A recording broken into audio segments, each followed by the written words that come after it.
Coming up on this episode of the Mario Rosenstock podcast. 90-ish. Fantastic man and iconic. I mean, that's a voice that anybody would want to try.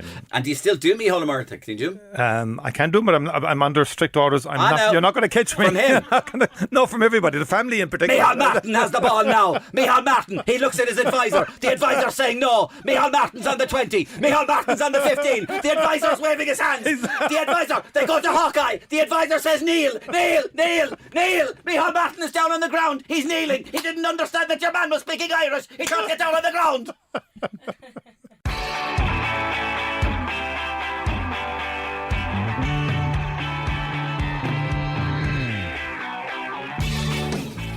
Well, I can promise you that you've probably not heard an interview with Tánaiste Micheál Martin quite like the one you're about to hear.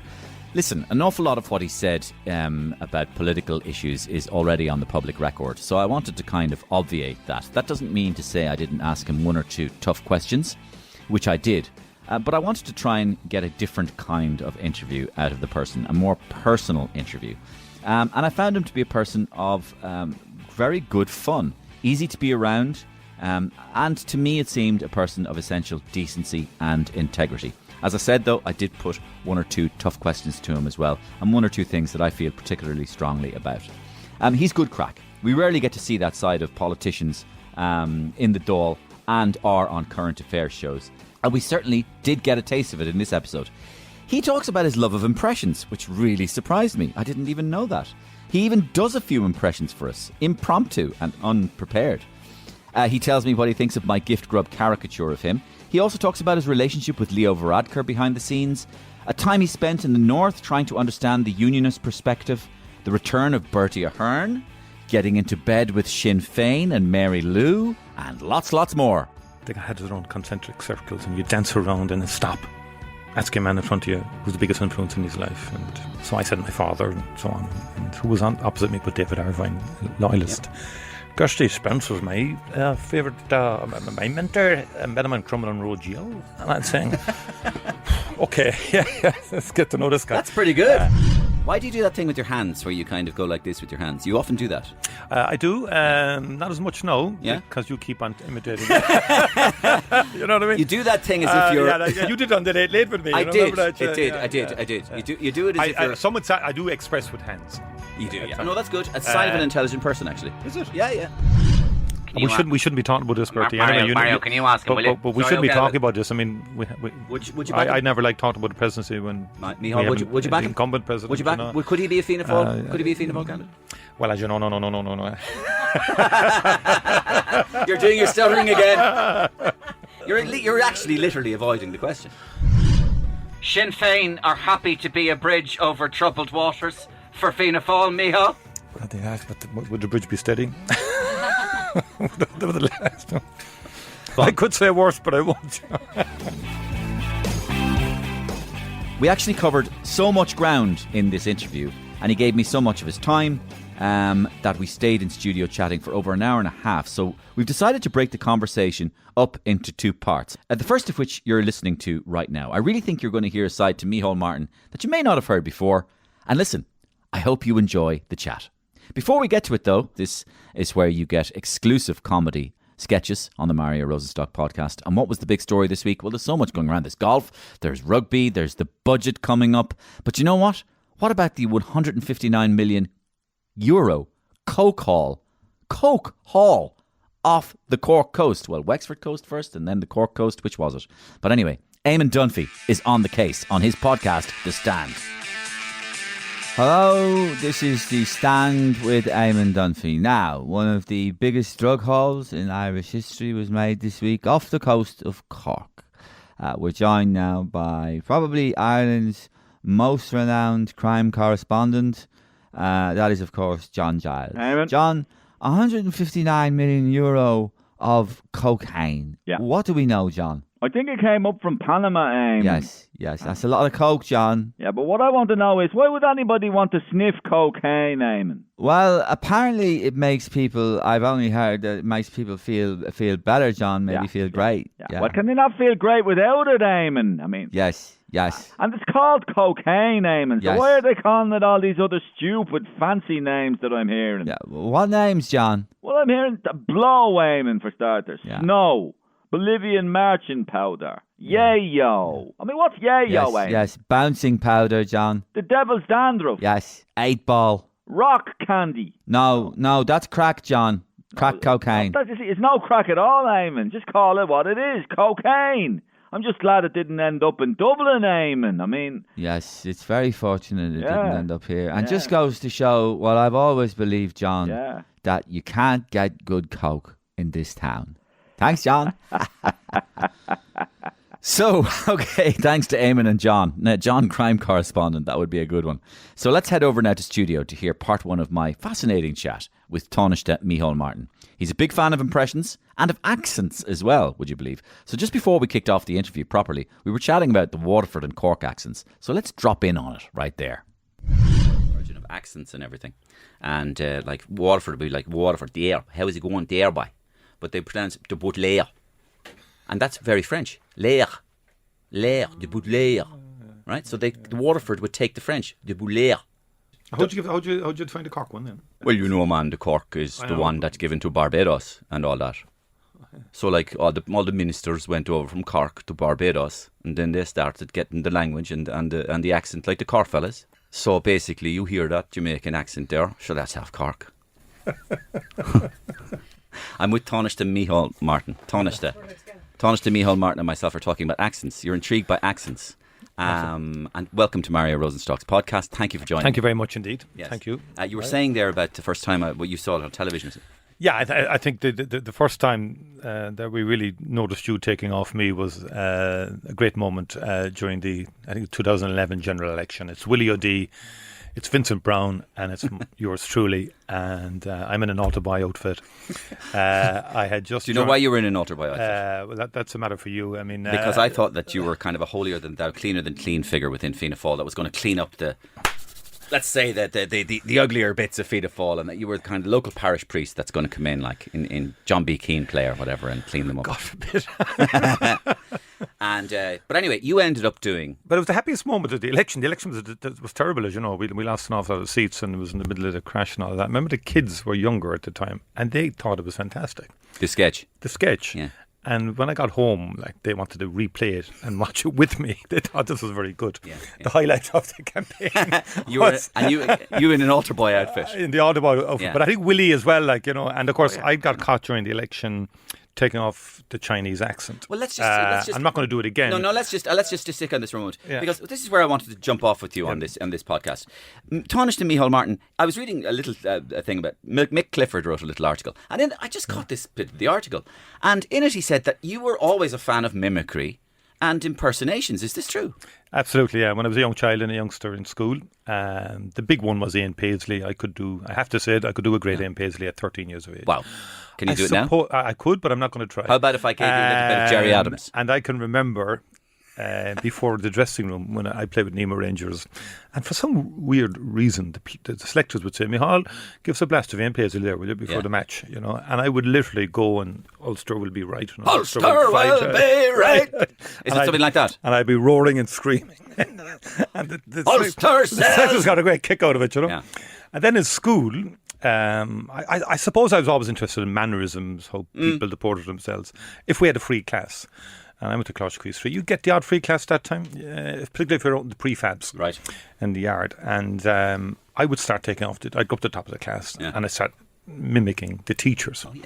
Apparently one teacher saw me doing it, but didn't intervene. He thought it was great fun, said that class have great spirit, and let them off. Yeah. And so I could do most of the teachers. And I just enjoyed it. And I think, I don't know, it probably is something within me. I mean, I'm told my father's great party piece was he could mimic Micheál O'Hare. And that's a hard one. And his party piece was the 1945 All-Ireland final, Cork versus Cavan. We're big Cork Gaelic football kind of DNA people. And that was his party piece. He could do the introduction to the All-Ireland. Yeah. He could name the two teams in that sort of Micheál O'Hare voice up and down, and give the extra colour to the What about Micheál Martin? I could do Micheál Martin. I remember. Let's have a Micheál Martin. I remember coming home from an intermediate football match. I was dragged out because they were short. Castletown Bear, And sometimes these league matches turn into epic occasions when you have a meal and a few pints and it's a long journey back. And I had a kind of a helper and a prompter.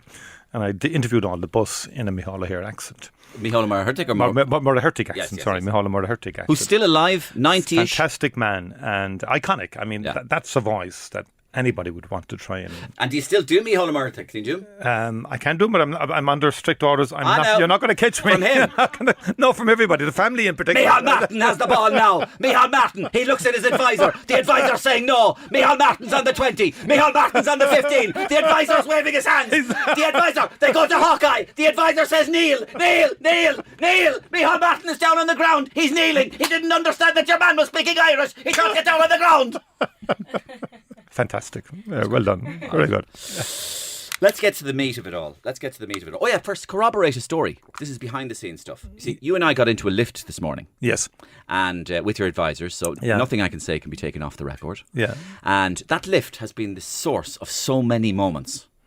So this morning, I got into a lift with you, and you said, so what are we talking about this morning on News Talk? And your man said, I think we're going to be talking about the health. And you said, I thought we were talking about the defence. So immediately there's chaos all over the place. Not really chaos, just eyes up the heavens. No. Everything's under control, Mario. Don't worry. No, Mario, there's no need to fear. There's no need to rush. No need to panic. But as you know yourself, you have to give out like hell before you go on, and then it's all serenity once you're on. You know? Exactly. The duck with the legs underwater. Why do you do that thing with your hands where you kind of go like this with your hands? You often do that.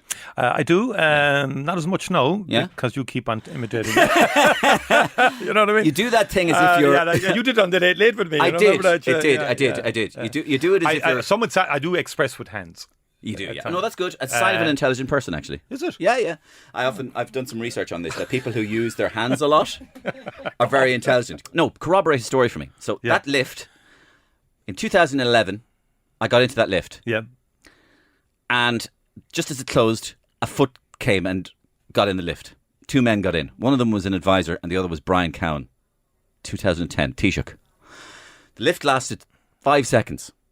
Tenseness. The lift opened. The Taoiseach looked at me and he went, well, obviously I'm giving you lots of material these days anyway, going forward, aren't they? And that's what he said. Second time. He was a great mimic. I heard. Brian is and he could do Micheál Martin as well. He could do many, and he was. Who could he do? What was it? I think it was the great golfer. He could do anything. Yeah. I know he was top class. He was probably one of the better mimics in Dail. in terms of his capacity to take people off. Yeah. Because it comes back to storytelling. It does. It comes back to embellishing a story. That's exactly it. And if you're talking, if it's all monotone, it adds colour. But it adds colour. Yeah. And I think, when 5 or 6 people get together and you want to tell a story, you want to tell it well. The second person that got into the lift with me, and this is all true, was the door closed and stilettos got in, and a very, very tall woman got in, and it was Joan Burton. Oh. Again, 7 seconds of total quietness, door opens and she went, by the way, you can't do me. You're great at Willie O'D, but you can't do me. Did she say that? She said you can't do me. And pretty much everybody I meet say they can't do me. So, like, for example, I met Willie O'D and he went, no, you can't do me at all. You're very good at Michael Noonan, I have to say. Very, very, very good at Michael Noonan. Very good. Right? I've had to do Micheál Martin as well. The Limerick people are doable. Oh, no, they're doable. In all more ways than one, Micheál. And you've shown that we're doable. You've shown that we're doable. We're doable, we're biddable, we're beddable. And then this fella came over to me one night and he went, why don't you do me at all? You never do me. You're always doing Bertie. You're doing Bertie, Roger the Dodger. He's getting out of jail. He's getting out of prison. He's doing everything. And you never do me. Would you ever do me? And he, little sausage finger beckoning me forward. Would you ever do me at all? And then about 2 weeks later, I started doing him. I started talking about a wibbly wobbly wonder. I started talking about millions and billions of euros been lost. And the deep breath. Can you ever... the one time I feel sorry for you guys... Michael Noonan, I think, has that distinctive voice easy, that a lot of you... He's easy. And then there was occasions when he took time out. Yeah. We put it that way. He had been leader of Fine Gael. Yeah. Then he went to a valley period, which can happen in politics. And I'm saying, what does Mario do? What does all the others do? Yeah. This was a staple part of the diet, if you like, or the menu. Yeah. And now, for the time being, it's gone. Re-emerges, of course, Yeah. as Minister for Finance. You lose a character and your from your day has list. come. You're losing a character. Yeah. And I often wonder, that's a big one. It is. There are some bad times and there's some good times. There's some fallow periods and there's some full periods. Yeah. Put it like for many years, for 20 years, the fallow period. There was a fallow period in Britain because you couldn't do anybody in Britain because it was all Ed Miliband, Dave Miliband, John Miliband, Billy Miliband, Billy Miliband, Millie Miliband, and they all sound the same. The era of Blairism, is it? The era of Blairism, and they all sound the same and look the same, and they all kind of, So you said to hell with centre ground politics, basically. Absolutely, yeah. I wanted to go to the fringes, right? So then they get, everybody talks like that, and obviously, going forward as a party for Britain, and it's very, very bland. And then suddenly, out of the nothing, suddenly, whoa, may I say, Wonderful. blunderbuss, absolutely fantastic. Here we go, up the yard, let's get it done in the colonies, and all this, and you're there, oh my God, it's a gift. He was a gift. He was. Sorry, from your perspective. Yeah, corroborate a story. And good. Again, like Morris, you take, like he was that kind of character. I mean, sit down and have a chat with him. It was always a good experience. No, nothing might have come afterwards, or you could do policy, you could do all that, but very enjoyable sort of social experience. I get your point. So he would always add colour to any conversation. I mean, I watched the rugby match in Twickenham with him in Ireland and England. It was great fun because the referee sent off the English guy almost 5 minutes in. And if you don't know the rules of rugby that well, which, if we're honest, not everybody does, we all pretend we do, but let's be honest, we're gone after a couple of minutes. There's a technical foul somewhere. And if you're a guy kind of person, you say, well, they should never send a fella off in 5 minutes. Even if he kills somebody, you don't send them off because you killed the game. Kind of. So I'm saying to Boris, I don't know, something kind of ruins the game now, doesn't it? And there's an expert alongside him that he has brought along. Yeah, who is this referee anyway? Kind of thing. Now that's good. You see, you got your impression boots on. But with great timing, because I knew he had been having challenges with this nationality. I said, he's French, Boris. That was a wonderful silence. Corroborate this story for me. Yeah. So I'm walking out of the studio there 3 weeks ago, or about a month ago, and who did I bump into? Pascal Donoghue. Yeah.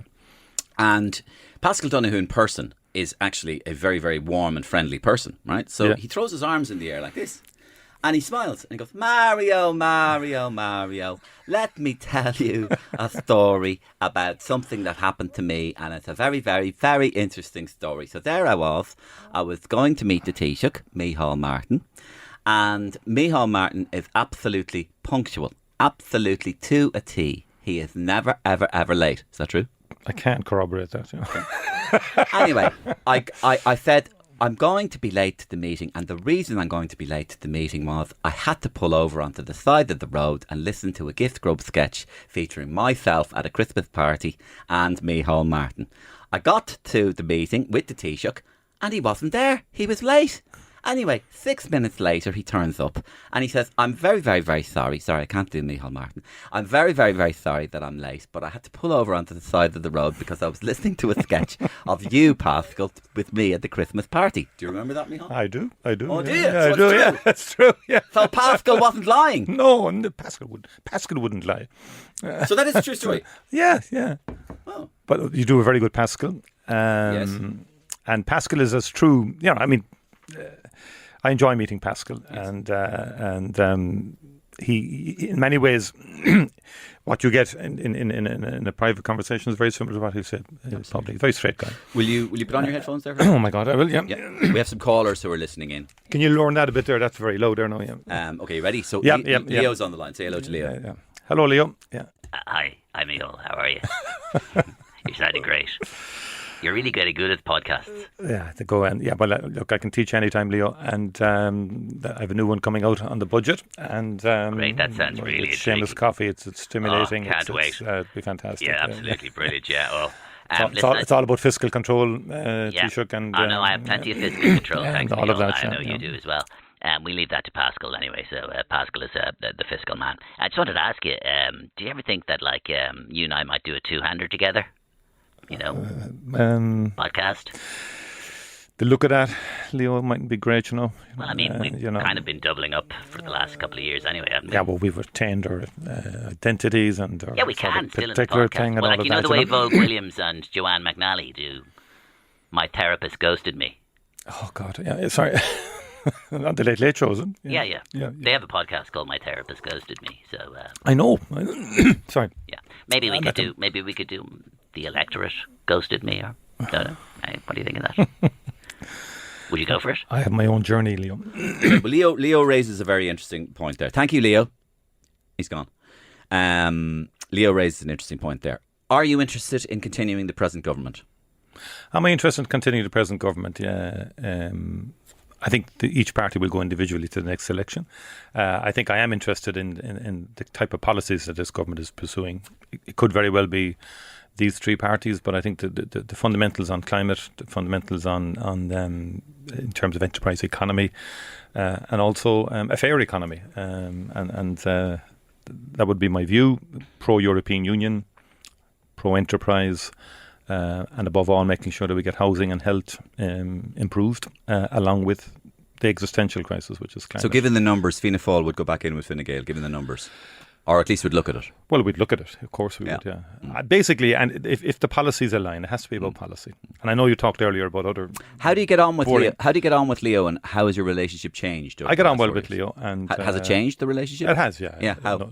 Because when you're working on a regular basis, when you're having meetings almost daily on a whole lot of topics, you begin to understand each other's mannerisms and so on like that. When you say that, did you I'm trying to glean something from that. Did you feel, and I'm being honest now, just trying to be open about it, did you feel that, like a lot of people would have felt maybe at the beginning with Leo, that there was a bluntness, maybe stroke arrogance maybe at the beginning, and then now that you've got to know him, it's kind of softened out the edges? Or would that be a fair description?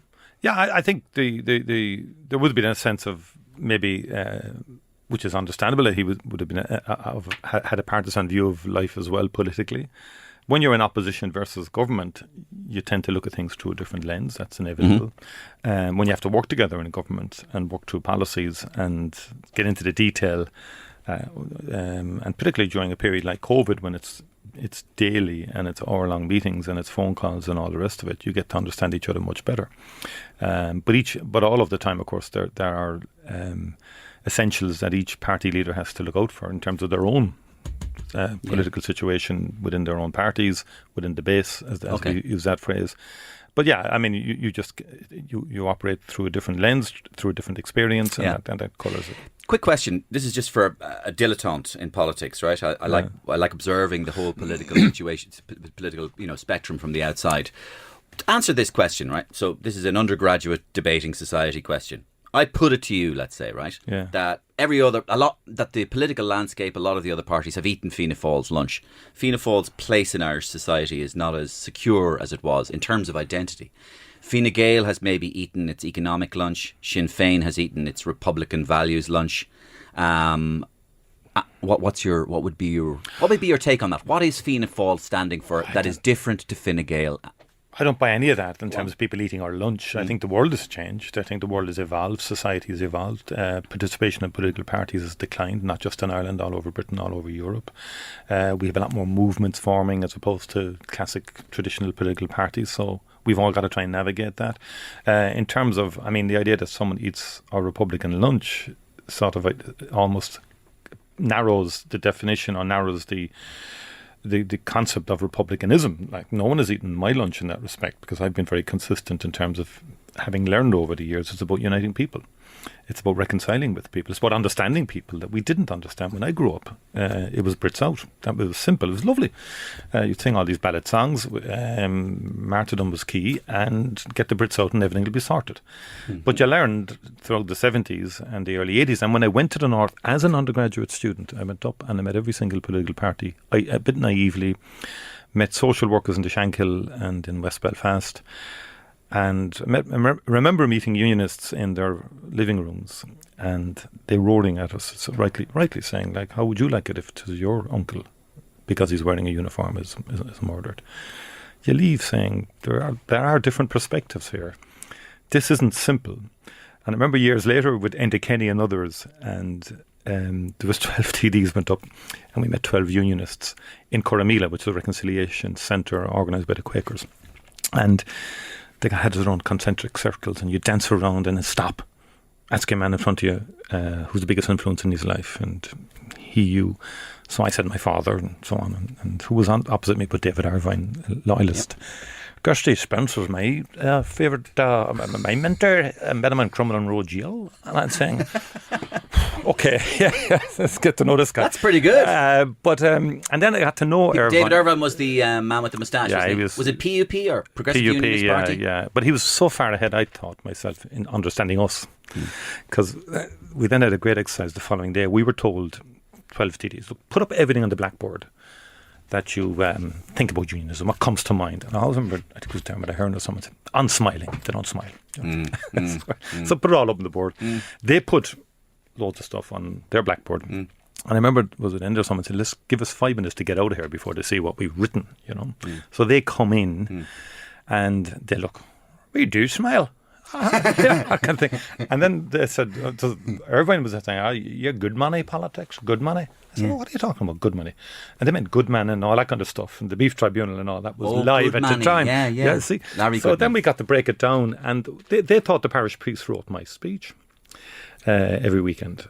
So the Rome rule kind of thing was alive and well in their mythology. Yes. So they had myths about us and we had myths about them. Yes. So where I'm coming to is, it's a long story to tell a basic message that republicanism in the modern era has to be about understanding where what we might call the other tradition comes from, try and get at some understanding of it, and in the Seamus Mallon kind of idea, how do we share this place in a peaceful and harmonious way for the next 50, 60 years? We can put all the political configurations on it and politics will evolve and political systems will evolve, but it ultimately is about people being comfortable in each other's space. And Irvine knew more about us. And he said to me at one stage, your problem is, he said, you've got that southern guilt complex about partition. And I kind of thought about it. Yeah, you're probably right. Yeah, because I joined politics because of Northern Ireland. Now, today that might sound a bit odd, but back in the 1980s, if you remember, Northern Ireland consumed our politics. The bombs, the bullets, the hunger strikes, everything like that. And when I was in college, it was very hot in UCC at the time, and there used to be meetings and all sorts of hot sort of debates and all of that, which I think formed me as a person who got active and involved in politics. And in many ways, you discover yourself as you go on the journey. Both as a student, subsequently I go into politics. As a counsellor after I left college, and I was a teacher for 5 or 6 years. You mentioned that was very interesting, and particularly the bit about David Irvine, and especially what I learned in college as well about people who live, Republicans who live one street away from loyalists, and they never ever have met, or Republicans who live 400 yards away and they've never, this is the problem, not non-communication, not coming together. Yeah, that's the issue, because alienation drives hate, and not knowing each other drives mythology. Mythology drives their big bad monsters down the road. They have horns, basically. That's you imagine things about people that are untrue. You imagine they don't go to the toilet like me. They don't have breakfast. They're just monsters. They're not humans almost. Yeah, there's a very good novel recently, Trespasses, which just captures that in Belfast. That attitude of the other towards the other, if you like. That's right. The other. You just before you came onto this podcast, you did an interview downstairs, and you actually were quite emotional, or not emotive about the zombie song. Now, at the moment, we're going through the World Cup, the rugby. Yeah. Everybody's quite interested in celebrating the rugby and everything, and then this song is being used as a kind of political football. Where do you stand on this? You were quite interesting on this a few minutes ago.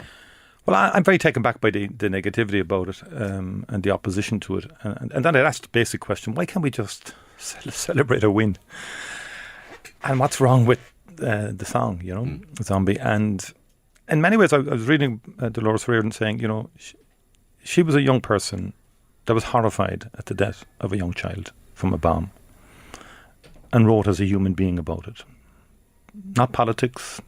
Wasn't putting, I don't think, a political context on it, other than the articulating in lyrics the absolute inhumanity of children dying unnecessarily as a result of planting a bomb in a town or in a street. I could never get my head around it, and we have to be unequivocal about that. And I say the same when explosions go happen in Gaza. I said this to the Israeli government: you can't put bombs into urban conurbations and expect that no one's going to get killed, or that children aren't going to get killed, or that women and mothers and non-combatants, I hate using that phrase, are because I don't believe, I think the less violence we can have in our society, the better.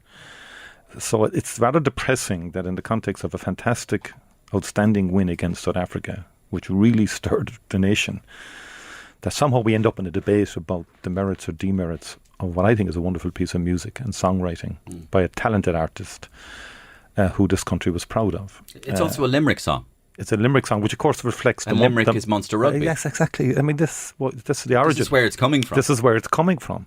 And we end up, people feed the necessity to call it partitionist or whatever mentality. And like, to me, that the death of those two young boys and that explosion in Warrington, that left a deep impression on me at the time. And it was just horrible that the parents lost their kids to a completely... I remember his dad put out a tweet there recently going, Colin, or the little boy would have been 45 or something now. Today, you know, that kind of thing. You know, that's where you really feel the life that wasn't led. Yes. The life that wasn't lived. Yes. And I know that's something, of course, that you... I know that's something that kind of grief is something that you...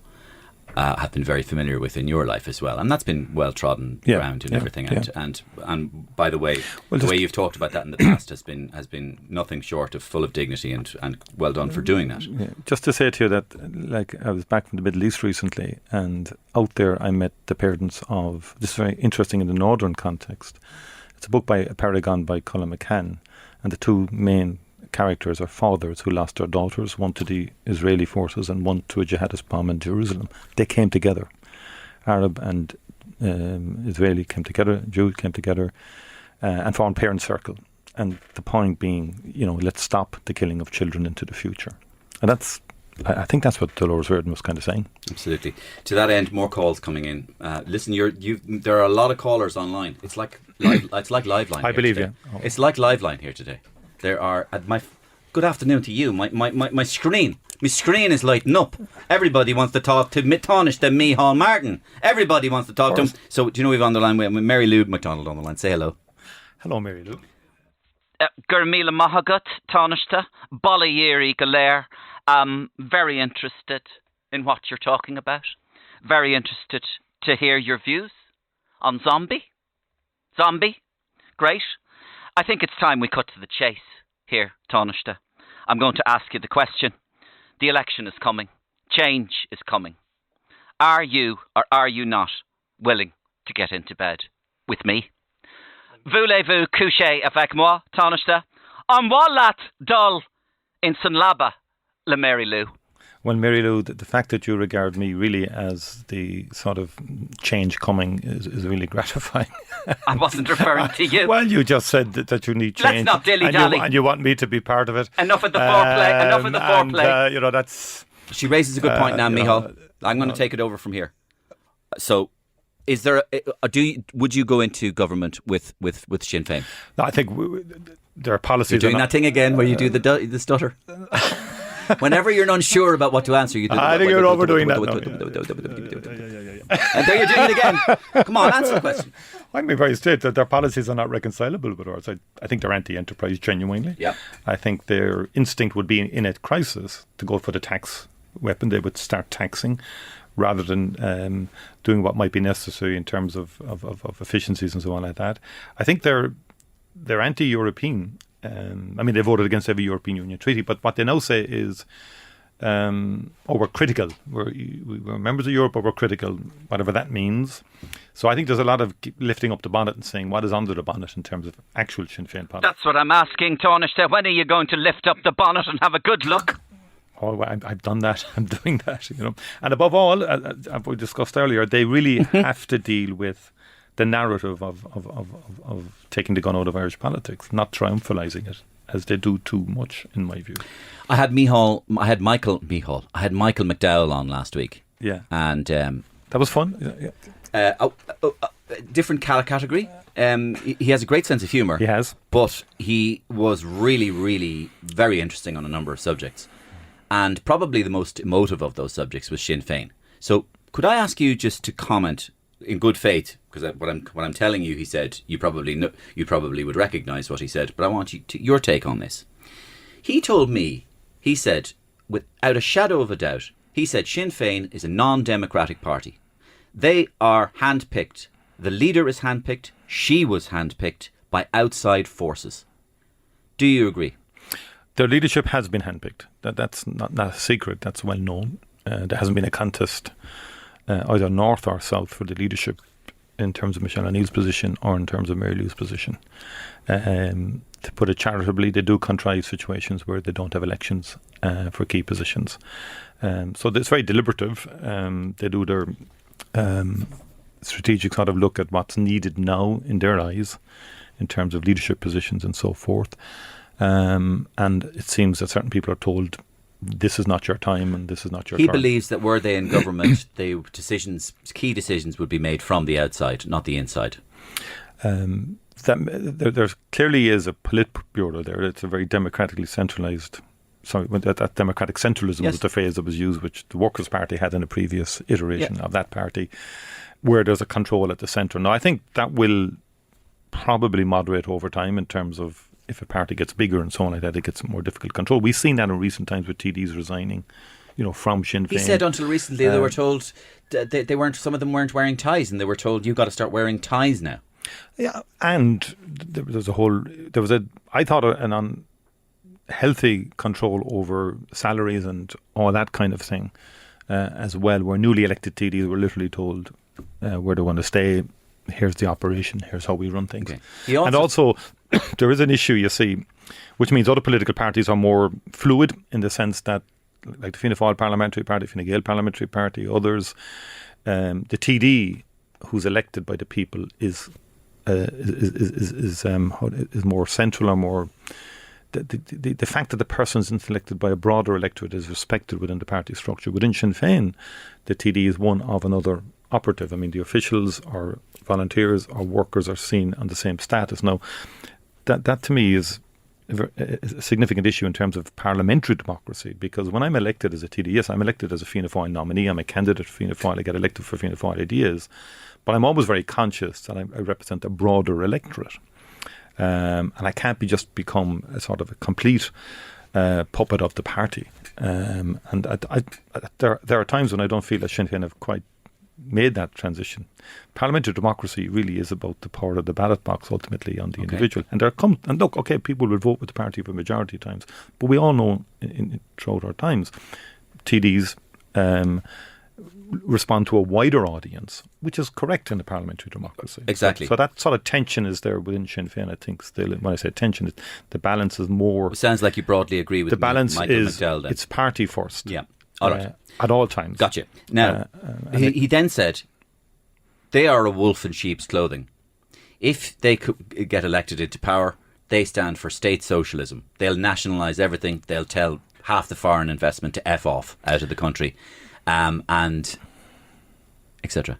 That's Michael's take. I mean, I'm not what's your take? I'm not Michael McDowell. I don't see. That's why I asked you. I don't see state nationalisation anytime soon. He says they're a hardcore socialist party. But I think what will happen is the ideologues are hardcore. But I think what will happen in practice is they will gravitate towards an anti-enterprise agenda. In my view, because politically they'll want to appeal to their base. I mean, they're very electorally focused, Sinn Féin. We all are to a degree, but when you're 100% electorally focused, and I've watched this in the North over time, and I'd be critical of this because I think in the North they should have developed more of a stronger cadre of government ministers who with experience. I mean, Martin McGuinness was probably the most experienced government minister that they had. Others, they kind of moved around. So you could be a government minister for 2 years and then you were a European candidate, or you were Pierce Doherty always Pierce Doherty, in fairness, always impresses me. Yeah, I mean, in the Republic that hasn't been the case. So they have a core group that have been in the Parliament for quite some time, but they have been, and they've been very electorally focused. The problem with that is sometimes you can, if you're overly and 100% electorally focused, policy suffers, decisions suffer, and that would be a concern. So what I'm trying to say there is that the instinct to higher taxation would certainly be there as the easy way out of all problems. Yes. Tax small to medium-sized companies, create a narrative as to why you would do that. Whereas for 50 years, the model of enterprise we've developed in this country has been effective. Whether one agrees or disagrees, whether you come from a socialist or capitalist perspective, the actual enterprise model we've developed, small island open economy, has worked in terms of job creation and so on. And we need to be careful to undermine that. It sounds to me, in fairness, it sounds to me that what you're saying, that the Sinn Fein are pretty much incompatible with Fianna Fáil, to be honest with you, in everything you've said there. And that in unless you're leading me down the wrong way, that leads me to believe there's very little chance that Fianna Fáil are going to discuss going into a government with Sinn Fein. By the way, they're saying the same about us. Fine. And if not, play a game with me. What kind of a situation and what kind of a vista can you see after the 2024 election? Well, I think what we have is a fragmented party political system. Multi-CPR proportional representation gives you that. It's meant to give you that. Yes, choice. Didn't give it to Ireland for a long time, Preference. but now we have lots of independents, smaller parties. So I think you're going to get a fragmented Dáil. But there's a whole range of scenarios can develop after that. I think the very fact that this time out we formed a government where we changed the Taoiseachship is evidence of an evolving political maturity, depending what way you look at it, or system. We did confidence and supply, which helped the country through Brexit. Didn't help us as a party, to be frank. But all of that created new options and scenarios. But what it will need is the smaller parties and other parties willing to roll up the sleeves as well and wanting to be part of a new government. Okay.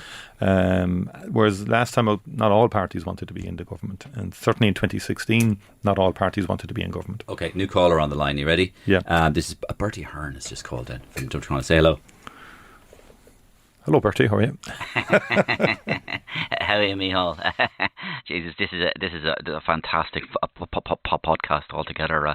I'm enjoying this. I'm thinking of starting one. Well, I have one myself on Northern Ireland, of course, but you're fascinating on a number of subjects and interesting to hear about the political maturity and stuff that you've evolved into. I wanted to thank you for getting me back into the fold. And I heard you talking about wolf and sheep's clothing there. But I say, like, thanks for that for starters, and for greasing over or mulling over the grease or whatever you apple tarts or something or whatever. But I was just wondering, would you be interested in taking it a step further in 2025 and offering me the backing of the parliamentary the backing of the parliamentary party for maybe the Rs. I better just want to congratulate you on the Dubs winning the All-Ireland. That was a long time ago now. It was just a couple of months ago. I could see it's a delight, and I really appreciate what you said about the Cork hurlers as well, and the Cork footballers, and your father came from Cork and your mother came from Cork. That's right, yeah. My uncle came from Cork as well. I let the lads know. I let them all know that you're hoping that Cork can do it next year in the hurling, and I'm hoping we do it in the football as well. But so Bertie, that's what I know. That's your focus at the moment. My focus. But just the presidency. If I did run, what would you do? Well, Bertie, you'll have to be clearer than that now. It's a hypothetical. Whatever. Okay. It's a. So who knows, Bertie, what will happen in 2025, as you said yourself. Well. We shouldn't be talking about this, Bertie. Mario, can you ask him? But we shouldn't be talking about this. I mean, would you back I never like talking about the presidency when Micheál, would you back the incumbent president? Would you back? Could he be a Fianna Fáil? Could he be a Fianna Fáil candidate? Well, as you know, no. You're doing your stuttering again. You're admitting it. You're actually literally avoiding the question. It's a tricky one. Which question? Oh, I thought Bertie. you were... yeah. But you see, what we used to say in... Bertie Orris. Yeah, but you have to decode Bertie, you see. Yeah. Okay. That was a great... Bertie Orris. I don't think Bertie's going for the Orris. But if he did... I think there could be others going for the Orris. So we'll see. Jesus, you answered it like he would. Are you going for the Orris, Bertie? There could be other people going for the Orris. I mean, who knows what's going on? Pádraig Harrington could be going for the Orris, as far as I know. So you refuse to rule it out anyway. Rule which out? Backing Bertie. Well, I mean, in terms of the Orris, I think we'll the party will reflect on this at the time. It's not on our horizon at the moment. Okay, I don't see it happening, but it's not on our horizon. Yeah. That's excellent. In terms of the presidency and all of that, Enda Kenny's on the line. Say hello. Enda, how's it going? Good afternoon. Boom, boom. Great to talk to you, Micheál. Fantastic. I'm really enjoying the podcast. And of course, I just wanted to ask you just a basic question, really. Hello? Are you there? I'm here. I was going to say here, Bertie, but No. Don't get the two of us mixed up. I just wanted to know. I love Bruce Springsteen. As you know, I love playing air guitar, and I like a bit of Garth Brooks. Who are your musical fantasies? Oh, yeah, Simon fantasies. Garfunkel. Yeah, Simon and Garfunkel. Neil Diamond. Okay. Neil Diamond song? Oh, I am, I said. I am, I said. I am, I said. I am, said I. Yes, you have it. Yeah. I love Neil Diamond. Forever in blue jeans, babe. That's a good one as well. Yeah, absolutely. Yeah. Money talks. That's a Sinn Fein one. So there's a great sense of joy. Simon and Garfunkel. Yeah. The boxer. Yeah. The boxer. Yeah. Hello, darkness, my old friend. That's a good one. Yeah, brilliant. Bridge over troubled water. All of them. Yeah, they're artists. Sinn Fein are happy to be a bridge over troubled waters for Fianna Fáil, Micheál. They have, but would the bridge be steady? Okay, let's move on. I could say worse, but I won't. My thanks to Micheál Martin for engaging and sharing with me. And the second half of a very revealing interview, I think, will be this time next week on the Mario Rosenstock podcast. So part 2 next week. So much more in it, including his staunch defence of freedom of speech and his concerns about the increasing lack of it on university campuses, his views on the recent violent protests that took place outside Leinster House, the housing crisis, the presidency, and also, if he was to get into a boxing ring with one other Irish politician, who would he choose? Anyway, thanks for listening to the podcast. If you can, tell one other person about the Mario Rosenstock podcast. That's all I ask. And you can get in touch with me personally, mariorosenstock@gmail.com if you wish. I'm on Twitter, @Gift Grub Mario. Thanks for listening. Same time, same place for part 2 of Micheál Martin on the Mario Rosenstock podcast next week. Bye-bye.